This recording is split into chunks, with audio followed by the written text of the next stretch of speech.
pertaining to mental health, given what is happening with COVID and the type of occasion that will be recognized this week between today and tomorrow. Good morning to ladies and gentlemen of the media and the listening and viewing public on this Wednesday morning, Wednesday the 9th of September. It is my intention this morning to deal briefly with two important issues. One is to follow up on what was mentioned here on Monday about two of the drivers that are really giving us sleepless nights in this second phase. I would have mentioned them both. This morning I want to focus on one, and that has to do with the ill persons going to work, either knowing that they are ill and the responsibility of businesses to follow guidelines. We had put out these guidelines in May of 2020. May of 2020. May was the 5th month. We are now into the 9th month. So these guidelines have been in circulation now for 4 months. These are not new guidelines. They were sent out to all chambers and so on. And the guidelines spoke to the new normal and the reopening guidelines for businesses, facilities, and institutions. And it talked about, on page 7, who the key stakeholders are. And I just want to quote, these guidelines directly apply to all businesses, facilities, institutions, both private and public, across Trinidad and Tobago, including but not limited to groceries and supermarkets, stores, churches, banks, homes for the aged, offices, schools, public and state sector agencies. It is not my intention to go into all the details, but the guidelines speak to the fact that we must not encourage knowingly, and you could institute measures like thermal screening to ensure that persons who are febrile with fevers, which is a sign of a respiratory illness. It's a good screen. It's not a foolproof, but it's a good screen. Don't come into your work and infect your entire workforces. What I would like to do this morning is employers, we need to recognize several things. This global pandemic is not slowing down. There are now 27,791,319 cases worldwide. The average number of cases per day continues to hover between 275 to 300,000 cases per day. Per day. The number of deaths, and we have seen our deaths go up, regrettably, but it's still well below global averages. But these are people with real families, with real names. No, we say 30-something people have died, but these are real people. Real families are hurting. These are not they may be nameless individuals to us, but those families affected, they represent a father, a mother, a sister, a brother, a loved one. And we have a duty, I think, if it hasn't impacted in the psyche of the population, to protect that most vulnerable group. Because the death toll to date is 903,058. At the current death rate around the world, and it has come down slightly, it's hovering around 5,000, give or take. It is only a matter of time before we reach 1 million deaths worldwide, which will not be a good place to be, but I think it's going to be inevitable. So we are asking employers to familiarize themselves with these guidelines, which we had sent out since May 2020, and asking businesses and employers to do what is right, both for your employees, what is in best interest of your employees, because you want a healthy workforce. You want a workforce that is healthy and happy, that is well protected. A lot of this onus now rests on you. We want your customers and your clients to come to your places of business. We want business activity to pick up. And we want to have business continuity. We don't want to see business shutting down because employees are being allowed to come to work ill. So please avail yourselves to the guidelines. And as I keep saying, there are other guidelines available from many of the consultant firms. There are guidelines put down by CDC, WHO. Avail yourselves of it. This is a very important way to dampen this second wave. I want to now turn to the issue of testing and where we are with some positive developments over the past 48 hours as we continue our objective of decentralizing testing. Now that international supply chains have reopened, are reopening, and more test kits are being made available, there is no longer embargoes and so on. We have in stock 3 types of test kits. The BGI test kits, which we get from China. We currently have 8,000 in stock, and we have an order for 20,000, which will come in October of this year, which is next month. That 20,000, we have invested 2 million TT dollars for those 20,000 test kits. The Abbott system, where we did have challenges getting the kits out of the United States, I'm happy to say we got 8,000 kits ahead of schedule. 2,000 have been sent to NCRHA because they have their own PCR machine. 2,000 have been sent to MRF-TT, which we brought on stream about 2 weeks ago. 1,064 will be sent to the TPHL stores, and this is the positive development. 3,000 have been sent to Southwest Regional Health Authority. So Southwest Regional Health Authority will now have the capacity to do their own PCR testing. I am told, after having a discussion with the officials, hopefully by Friday of this week. The machine has been validated by CARFA. They passed their test panel. They have trained the technicians. We have put the teams in place.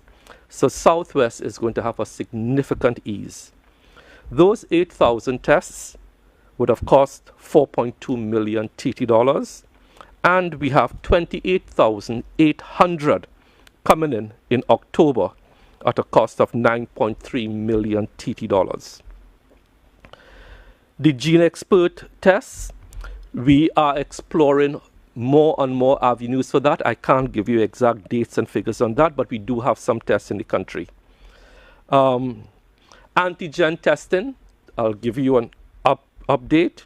We now have the cost estimate for the 160,000 tests. They are going to cost us $8.4 million TT.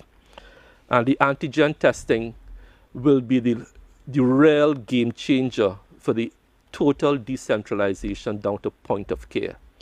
These antigen test kits are now certified by PAHO. We are getting them through PAHO.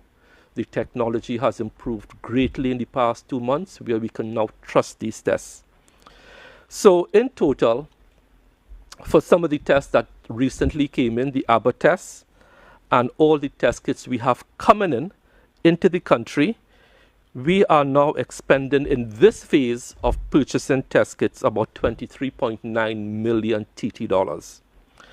This investment not only represents an investment in money and test kits, it will really help us with our strategic objective of decentralizing testing. And I'm particularly pleased that Southwest will now have their PCR machine, not the machine up, but everything that is needed. The training done, the consumables here, the test kits here. So those swabs will no longer have to make their way to Port of Spain to be tested in Port of Spain and then results sent down to San Fernando. This is going to be a real positive development for San Fernando General Hospital. So, ladies and gentlemen, those are the two issues I wanted to raise this morning. Let me just recap briefly. We are urging employers to familiarize themselves with the guidelines that were set out in May of 2020. Dr. Hines will speak to it in more detail. One of the drivers, let me repeat, for the second wave are ill persons in your workforce. That has been proven over and over again. No office in the land, from the highest to the lowest, is immune from this. And I have given you an update on where we are with testing, and we have had some positive developments. So, Candace, I want to thank you for the opportunity for the past couple of minutes. Thank you very much, Minister Dayal Singh.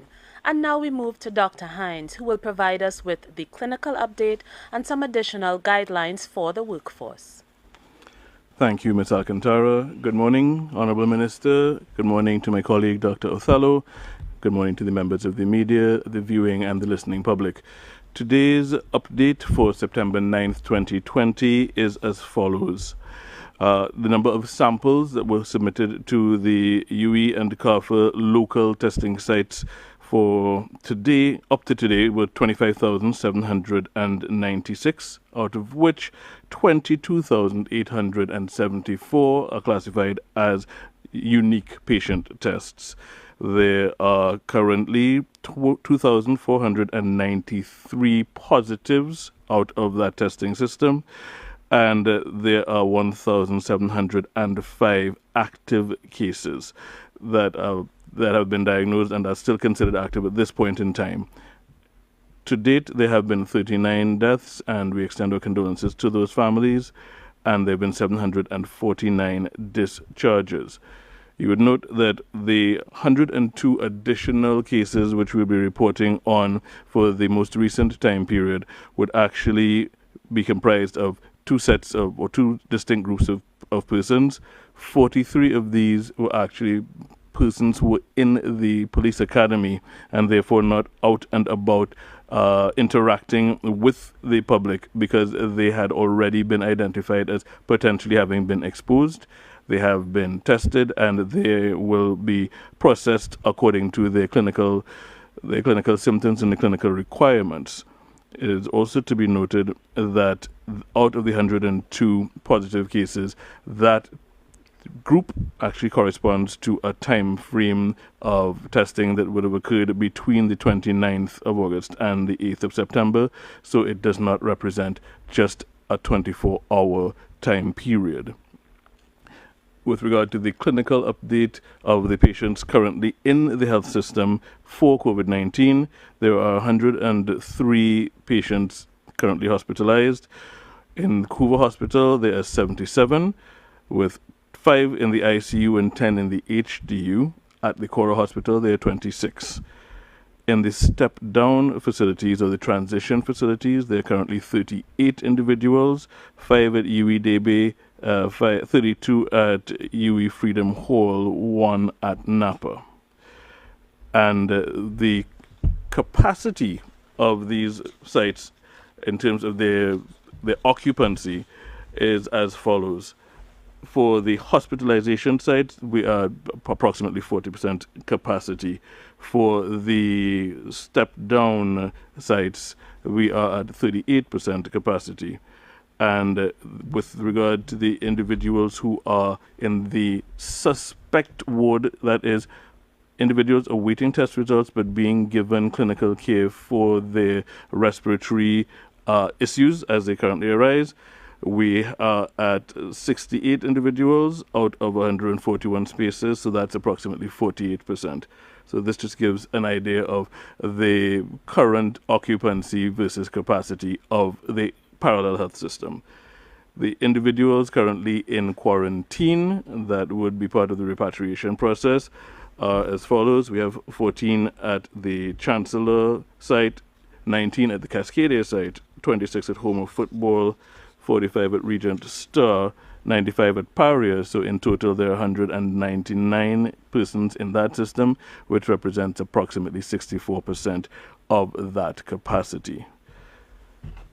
That would bring me to the end of the brief laboratory and clinical update. Turn you back over to Ms. Alcantara.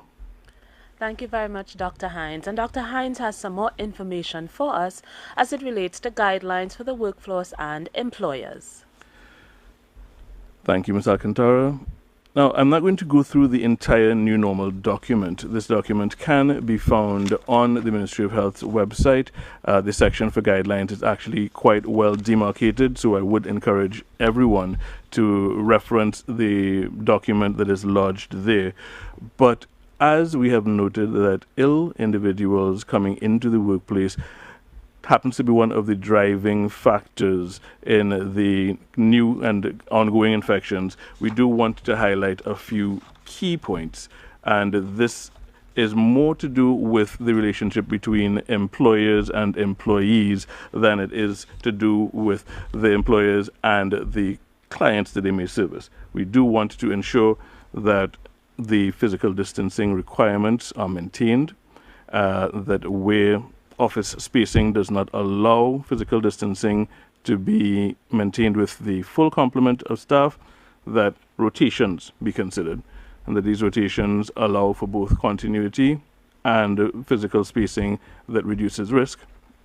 We encourage use of masks in the office space wherever the physical distancing cannot be maintained. We encourage the frequent sanitization of shared items, for example, telephones. While people may feel uncomfortable to sanitize a phone before using it, it is really as a courtesy to others that the phone is being sanitized. You sanitize both before and after. So you're not indicating any particular judgment on whoever used the phone before, but as a routine, sanitizing a shared telephone before and after use should be one of those things that we consider as a norm. Doors being propped open to avoid the need for touching of door handles where possible. Again, we encourage that. And the sanitization and frequent cleaning of shared surfaces in kitchens and bathrooms, places that people may touch surfaces and not necessarily be conscious or aware. Again, we do want to encourage that that process be emphasized to the greatest extent possible. More importantly, if anyone feels unwell, we want to encourage employers to create an environment where individuals do not feel compelled to come to work while they are unwell, which brings with it the danger of infecting others of their colleagues and further reducing the workforce. So we do want to encourage employers to encourage their employees to remain away from the workplace at the first signs of any of the viral illness symptoms that we've been speaking of. The loss of sense of smell, extreme fatigue, the fevers or cough or sore throat, be it ever so mild. We do want to encourage individuals experiencing those symptoms to remain out of that work environment so that we can reduce the risk of infecting the others of your colleagues. I'm going to leave it there for now. If there are additional questions that require clarification, we can always bring those up during the question segment, but I'm going to turn you back over to Ms. Alcantara at this point. Thank you very much, Dr. Hines. And in recognition of World Suicide Prevention Day, which takes place tomorrow, we will now have a presentation from Dr. Othello. Good morning, Honorable Minister, Ms. Alcantara, Dr. Hines, and viewers and listeners across Trinidad and Tobago and beyond, as well as our media practitioners. Good morning, all. Since 2003, World Suicide Prevention Day has been observed annually on September 10th. The observance of this day is organized by the International Association for Prevention of Suicide, the IASP, with the World Health Organization as a co-sponsor of the day for the purpose of raising awareness around the world that suicide can be prevented. In 2014, through the first World Suicide Report titled Preventing Suicide, a Global Imperative, the WHO aimed to make suicide prevention a high priority on the public health agenda. Your Ministry of Health recognizes the urgency of suicide prevention and is therefore pleased to join the rest of the world tomorrow in this most important observance.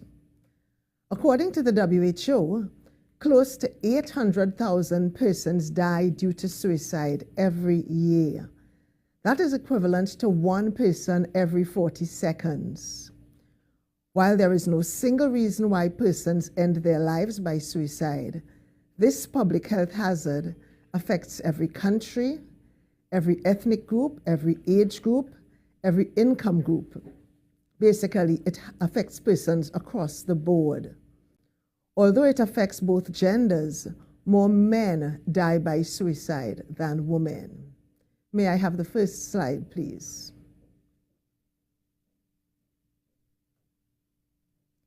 This slide demonstrates that according to the WHO 2017 Global Burden of Disease Statistics, among children ages 5 to 14 years old, suicide ranks 14th as a cause of death. However, it is significant to note that for the 15 to 19-year age group, it is the third leading cause of death globally. And if we expand that age group to 15 to 29-year-olds, it becomes the second leading cause of death globally. May I have the second slide, please? As illustrated on this slide, the 2017 Global Burden of Disease Statistics for Trinidad and Tobago ranked suicide as the sixth leading cause of death for the entire 15 to 49-year age group. With those statistics in mind, it is important to note that for every person whose life ends by suicide, there are many more persons who attempt suicide every year. It is equally important to note that for every person whose life ends by suicide, there are innumerable persons whose lives are affected by the grief and trauma associated with that loss. There are no further slides. Almost 80% of suicides occur in the low and middle income countries, and the most common methods used include ingestion of toxic substances, frequently pesticides, hanging, and the use of firearms. Trinidad and Tobago's 2018 suicide rate of 12.9 per 100,000 population ranked 38th in the world and 6th in the region of the Americas, exceeding the global average of 10.5 per 100,000 and the regional average of 9.3 per 100,000 population. And that's according to WHO 2018 statistics. This indicates a significant need for comprehensive and sustainable intervention as a public health imperative. COVID-19 has further compounded this situation by producing a plethora of additional psychosocial stresses, which, if not adequately responded to, can increase levels of frustration and hopelessness and predispose even more persons to death by suicide. A greater focus on suicide prevention strategies is therefore imperative at this time. The theme for World Suicide Prevention Day 2020 is working together to prevent suicide. While some suicides are impulsive, suicide is generally preventable. However, suicide prevention requires everyone's input and demands a whole of government, whole of society approach. Intersectoral collaboration is critical for the success of suicide reduction strategies. Collaborators in suicide prevention must therefore include healthcare providers, mental health advocacy organizations, social services, emergency services, substance abuse services, employers, researchers, educators, legislators, faith community members and leaders, persons affected by suicidal behavior, and those who have engaged in suicidal behavior. These strategies include reducing access to means of suicide, responsible reporting by the media, school-based intervention, reducing harmful use of alcohol and other substances, effective accessible mental health and substance abuse services in addition to general healthcare services, training non-specialized health workers in the assessment and management of suicidal behavior, and follow-up care as well as community support for persons who attempt suicide. It takes work to prevent suicide, but together we can make significant progress towards that goal. I therefore urge each and every one of you to spread awareness that suicide is preventable. Educate yourself and others about suicide prevention. Show compassion and care for persons in emotional distress. Challenge stigma around suicide and around help-seeking behavior, and share your own experiences if you have been affected by suicidal behavior. Let's all work together to prevent suicide. Thank you for your attention. Thank you very much, Dr. Othello. And we are moving into the question and answer segment now. Our media representatives are asked to pose their questions to members of the panel, state their name and media house.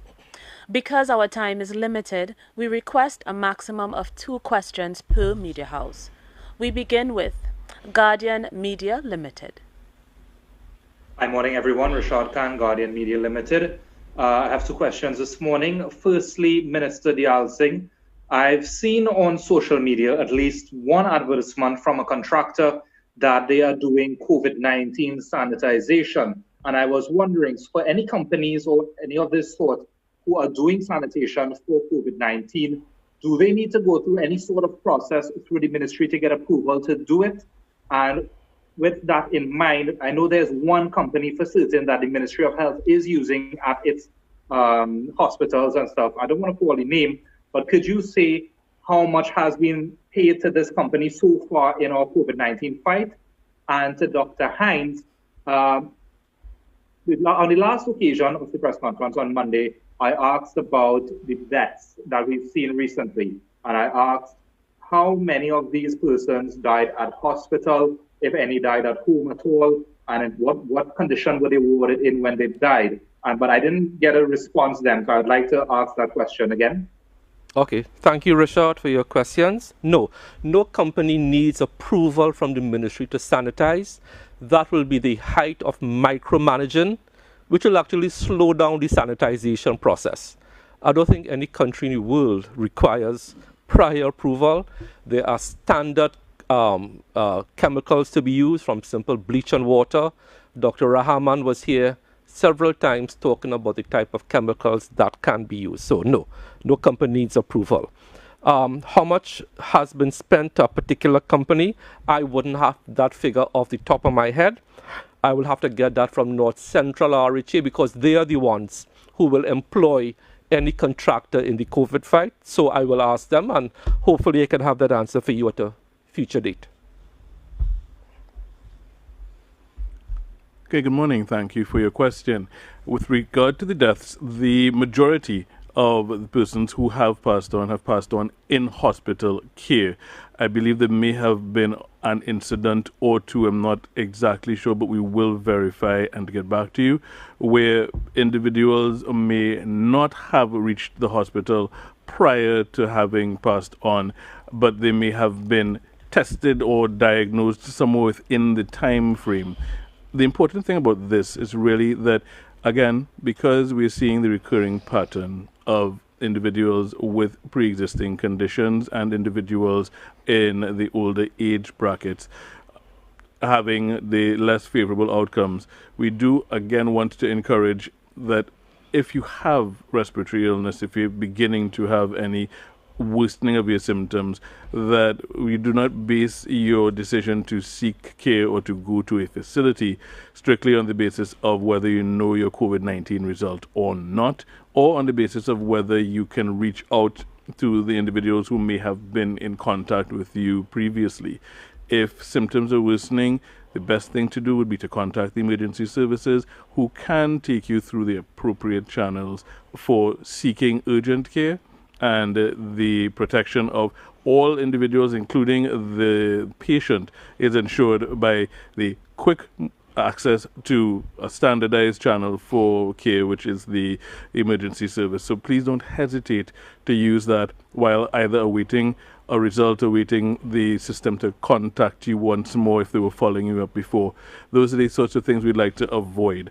And again, seeking care early in the trajectory of your symptoms rather than late is what we advise for anybody who has pre-existing conditions or the persons in older age groups. Before we go to the next question, because Richard has hit on an important topic, I just want to reiterate what Dr. Janine St. Bernard said here a couple of weeks ago. Dr. St. Bernard said clearly, persons who are self-isolating, when they are called, you are to be truthful with the doctors that call you about your symptoms.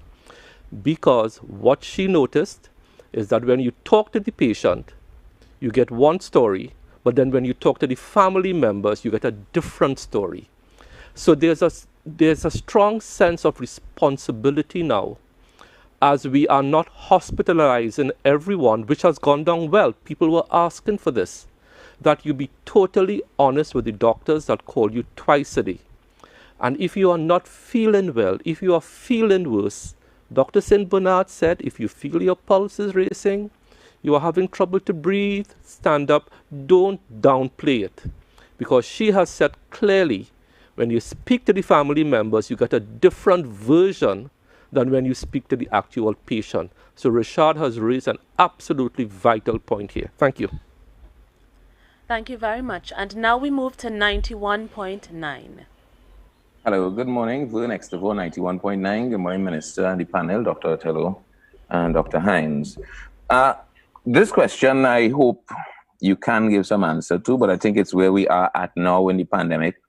What is the government's position, Minister, in terms of preparing the country for living with COVID-19?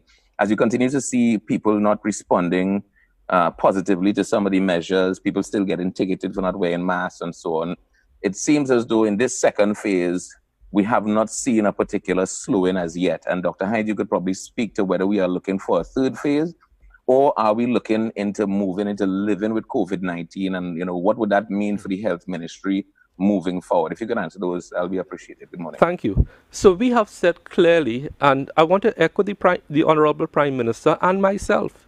We have been saying clearly ad nauseum, we have to learn to live with the virus.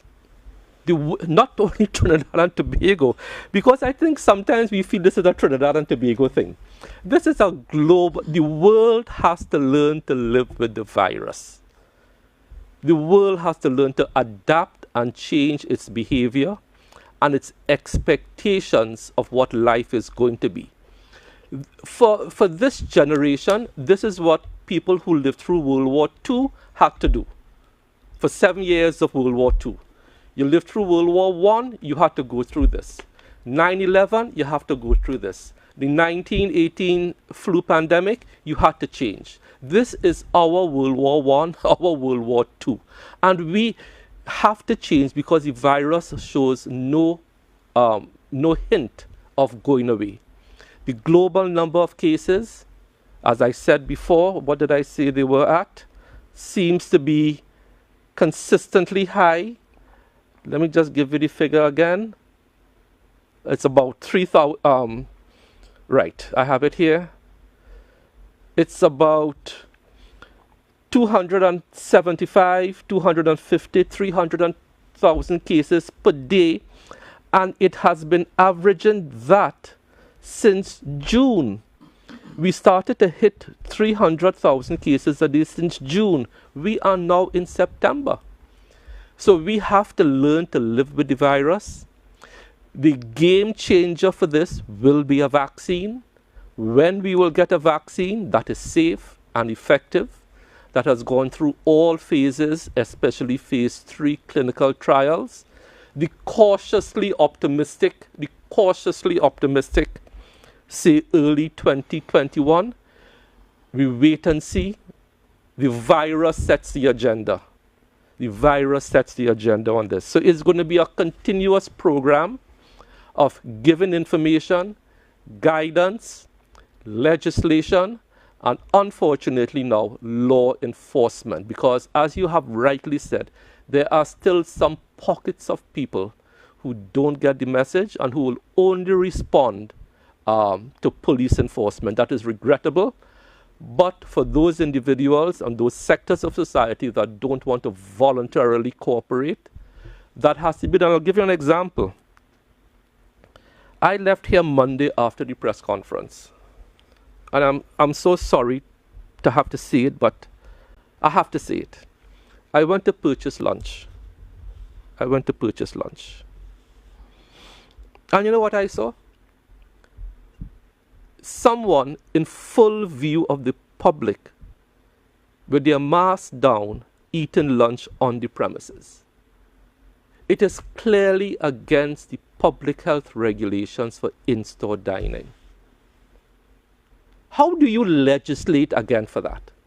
In full view of the owner, in full view of the public, in full view of everyone. What else can we do for those persons who are hell-bent on crashing the system?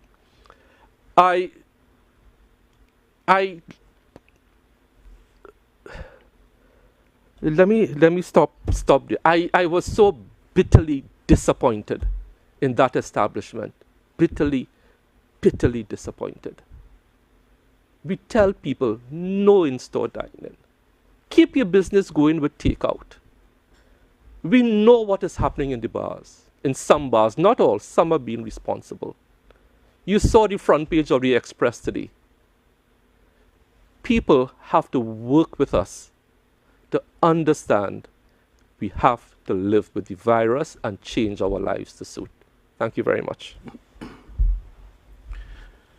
And to answer the second part of the question with regard to the whether there'll be a third wave or third phase, what you see with global pandemics is that there's a series of ups and downs. The first experience that our population had was where we had sporadic cases and managed with the interventions not to get into the community spread phase at that point in time. The second experience has been more in line with the global experience of having community spread established, as it has been in most countries in the world.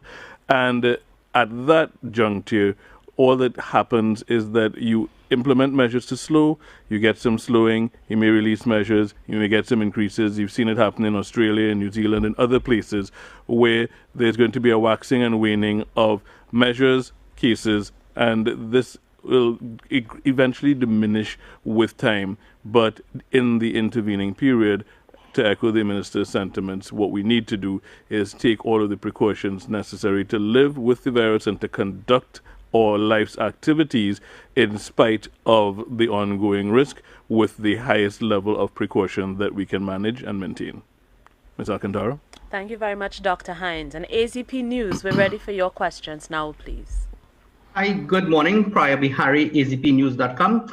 I have two questions. First one deals with the number of beds available in the ICU at Hoover and at Cora. Can you let us know how many beds are there? Because recently we have seen that there was a maximum of 6 people at a time in ICU. I'm just asking if there's a problem with people moving from the HDU into the ICU because of the lack of numbers of beds. One. And my second question. Sorry. Has to do with horse racing, Mr. Minister. Why was horse racing allowed to take place when other sports were banned and not allowed to take place? Those are my questions. Thank you. So, on the issue of horse racing, I think when I read the regulations, I think the regulations spoke about contact sport. So I don't know if horse racing qualifies as a contact sport, but we could clarify that. On the issue of HDU and ICU capacity, at Cora, I'm looking for the exact figures here. The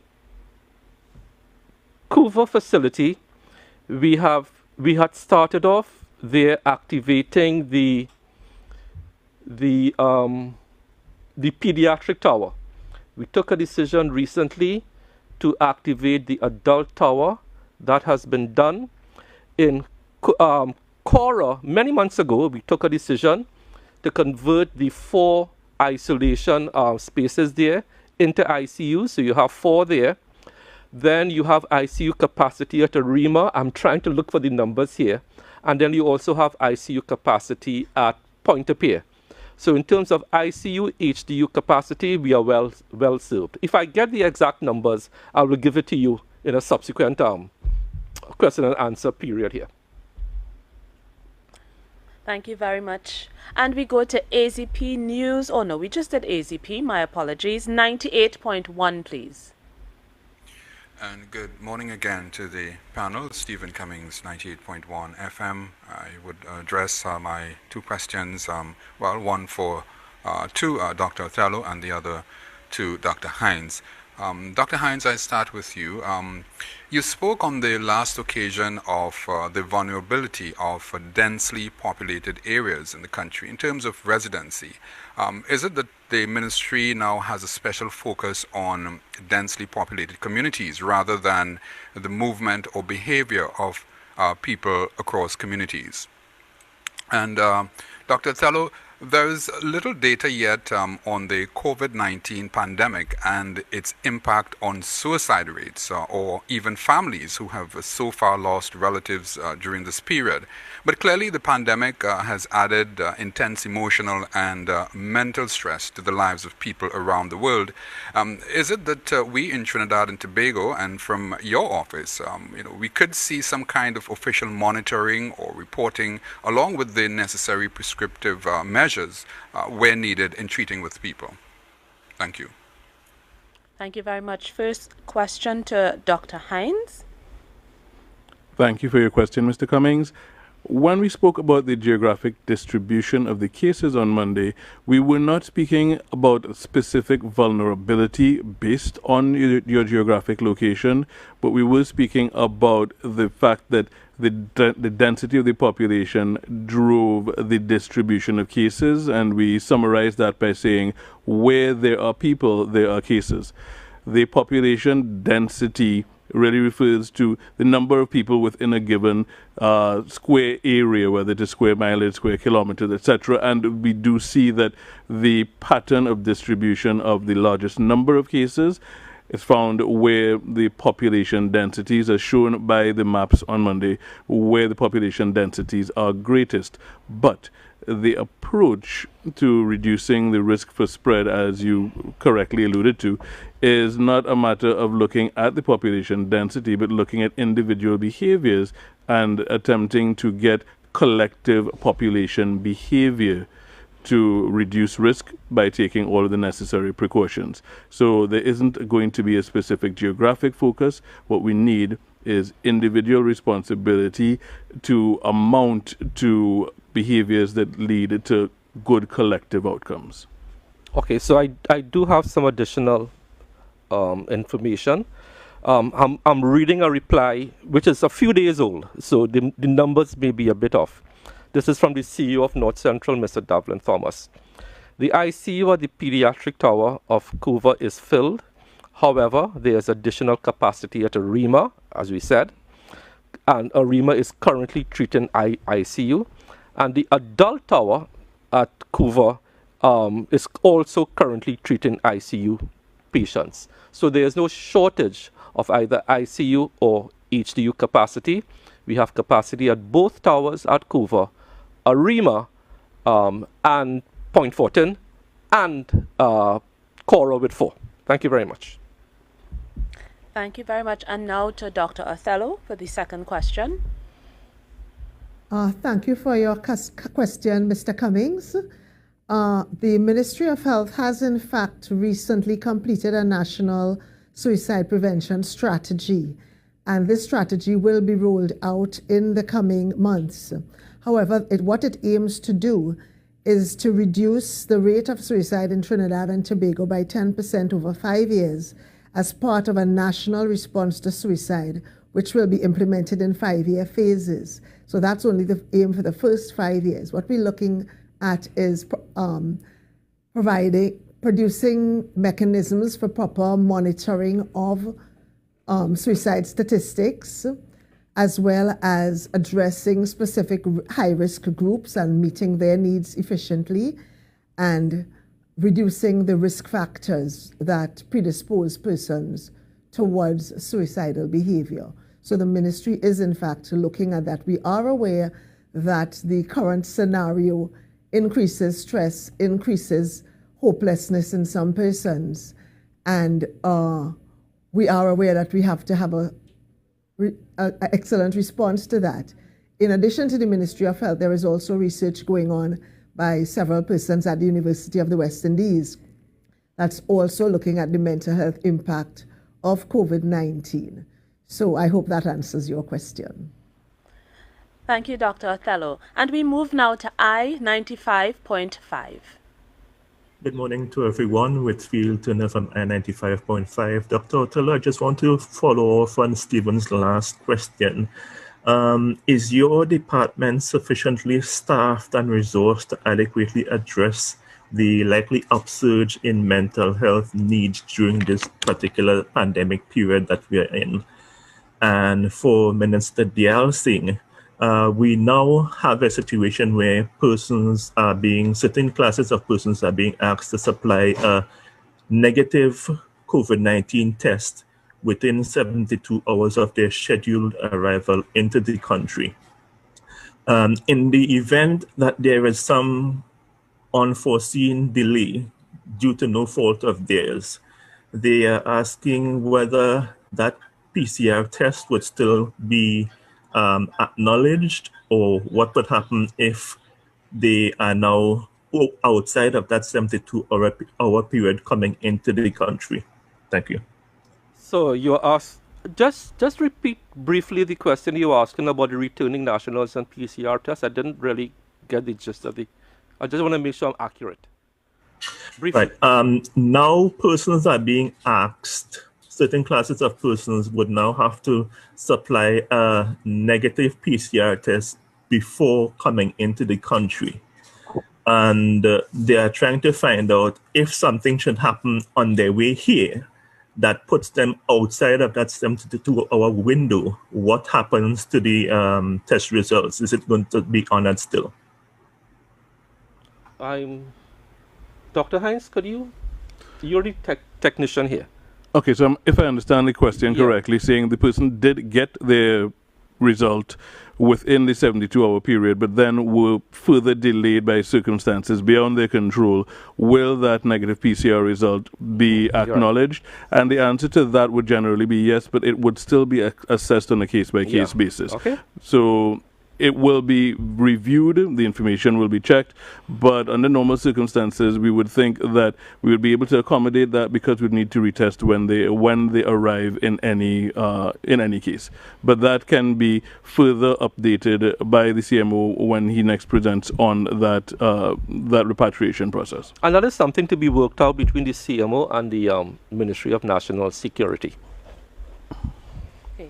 I wouldn't like to speak out of turn on these matters. Okay, and now to Dr. Othello, please, for response to the first question. Good morning, Mr. Turner, and thank you for your question.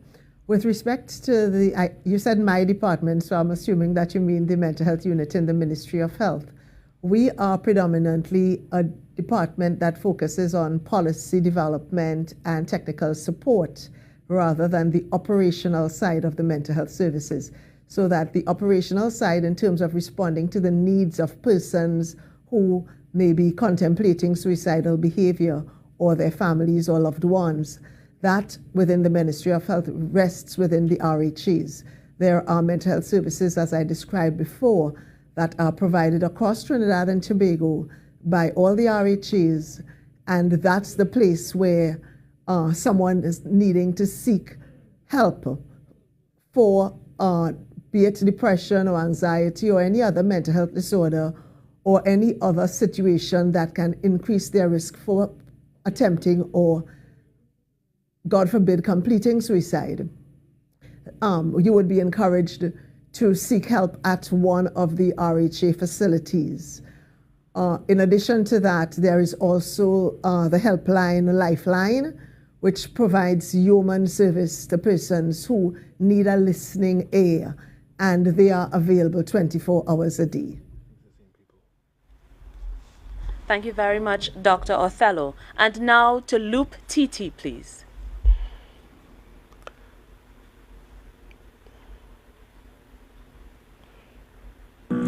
Good morning, everyone. Nico Personal here from Loop TT. I have two questions. I'd just like to find out a bit about the protocols we have in place for inpatients at the St. Anne's Mental Hospital.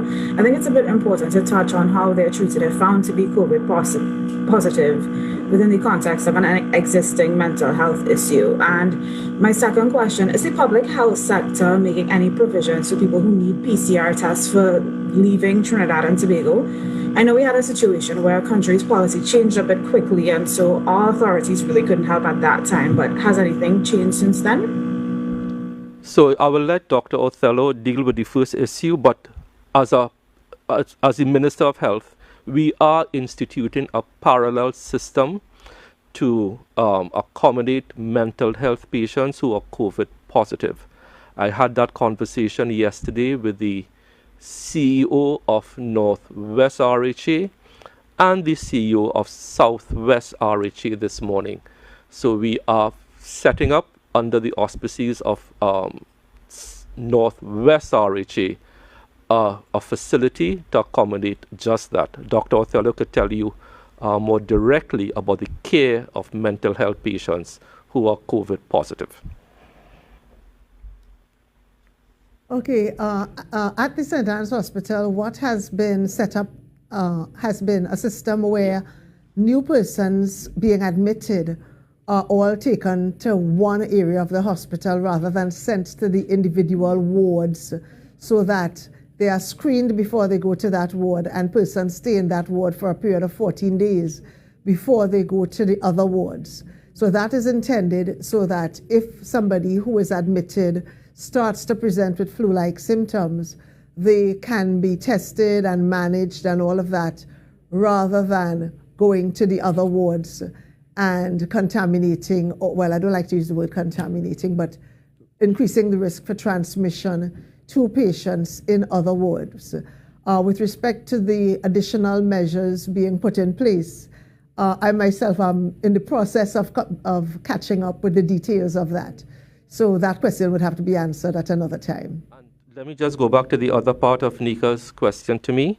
The issue of nationals going to Barbados.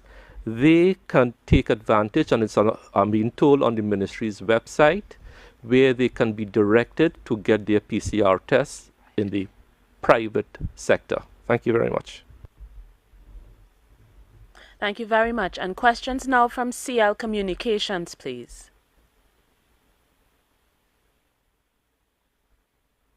Wonderful. CL Communications? I have a very small question. Looking specifically at the front story of one of the newspaper, where you're seeing this group of people, even though it's a private development, you see that the residents were trying to alert the police, and the police didn't even swoop down until it was like very late. I was just wondering if this situation has grabbed the attention of the ministry, and if anything is going to be done to send like probably a little written warning to those residents. And then the second question, I'm not sure whether the minister had addressed this before, but the issue of the backlog of the COVID tests and the results to come out from Tobago, I think mention was made of that backlog. And I was wondering if anything was done to clear that backlog. Thank Thanks. you. So I had a conversation with both the Commissioner of Police and the Minister of National Security this morning on that same issue. And I think the regulations more or less speak to public spaces. But over and beyond that, I have been imploring and sometimes literally begging people not to host these type of events in your private properties. Now, I will have to talk to the Attorney General to see if it is possible, because these are serious constitutional areas we are going into now. People have a right to privacy. It's in the Constitution. But we don't need a constitutional argument to tell people that how you conduct yourselves in your private premises will capsize the whole thing. Do we need to go that route? Do we really need to do that? In the face of all the evidence that is out there, in the face of all the evidence that young people are driving this second wave, and you will feel well, you will recover, but you take the virus home and you infect your parents, you infect granny, grandpa, and they die. They die. Now I understand, I was young at one time, I wasn't born at age 63. I was born at 0 and I had an active social life at that age. I understand that young people in their 20s, 30s, and 40s want to lead an active social life. I didn't have to go through that at your age. But this is our World War II. And it is going to call for all of us to be responsible. From captain to cook, the poor to the rich. Each group, each political party, each place of worship, each demographic. I deliberately didn't mention that express photograph in my opening statements. Normally I do it, but I was so, like how I was disturbed when I went to lunch on Monday and saw a man dining in full view of everyone, totally unconcerned. That is what will capsize the system. So you pass the regulation, no in-store dining, but it is being flouted. Now we have to go into people's private homes and tell you how you have to behave. Shouldn't have to be. So the backlog we have cleared up. I was told this morning in our meeting we have cleared up 700 of the backlog and we continue to work on it. Thank you very much. Thank you, Minister. And now, Power 102, please pose your questions. Good morning, Minister. Head table. Morning.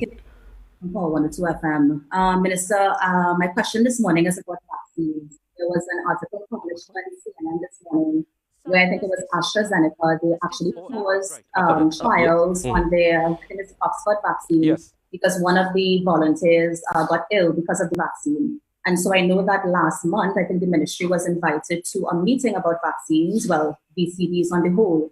And Minister, I wanted to know if there was an update on that meeting in terms of vaccines. Is the fact that AstraZeneca has paused their trial testing, will that affect us here in TNT? Yes. Although I know that we're going through PAHO and COVAX for our vaccines in Trinidad. Thanks. Thank you very, very much. So it is not unusual for any phase 3 trial involving 20, 30,000 persons to have an adverse effect. As a matter of fact, it's a miracle they didn't have more. However, because of the pace vaccines are being developed, this does present as a roadblock to that particular vaccine. We in Trinidad have signed up to the COVAX protocols, and we are following the COVAX protocols, where once a vaccine is developed, this COVAX thing works like a mutual fund. You go to Unitrust, you deposit your money, Unitrust distributes it against a range of stocks. You don't know which stock. Similarly with COVAX, we buy into this, PAHO invests it in a portfolio of vaccines in trial. Whichever one comes out the best, we access that. How we are going to distribute these vaccines, when and if we get it, is going to be for healthcare workers first, the vulnerable groups in parallel. So the elderlies who carry the brunt of the disease by dying, between them and healthcare workers, they get first access. We have ordered, I believe, on paper, about 400,000 doses of the vaccine. But any country going into the COVAX facility signs on knowing you don't get all 400,000 at the same time. because we don't know if the global supply can accommodate what every country wants. What we have signed up for with COVAX is that we will get in the first instance 20% of what we need. So 20% of roughly 400,000 is 80,000. That will help us in the first instance, in the first few months of the vaccination process, to vaccinate hopefully every single healthcare worker. There are about 17,000, starting of course with frontline, your nurses, your doctors, your A&E people, your ambulance drivers, and then you work your way down. And then we will try to vaccinate at the same time our elderly who carry the brunt of the mortality and morbidity of this disease. So that is where we are with our vaccine program. Does the AstraZeneca one affect us? We don't know, because PAHO invests in a portfolio of vaccine developers around the world. Thank you very much. Thank you. And now to TTT, please. Hello, good morning. Sonolala, TTT News. Minister, I know we've seen an increase in deaths in Trinidad and Tobago. Has the ministry done any assessment as to why the majority of deaths have come from elderly males? Has any assessment been done? Yeah. So that assessment was known months ago.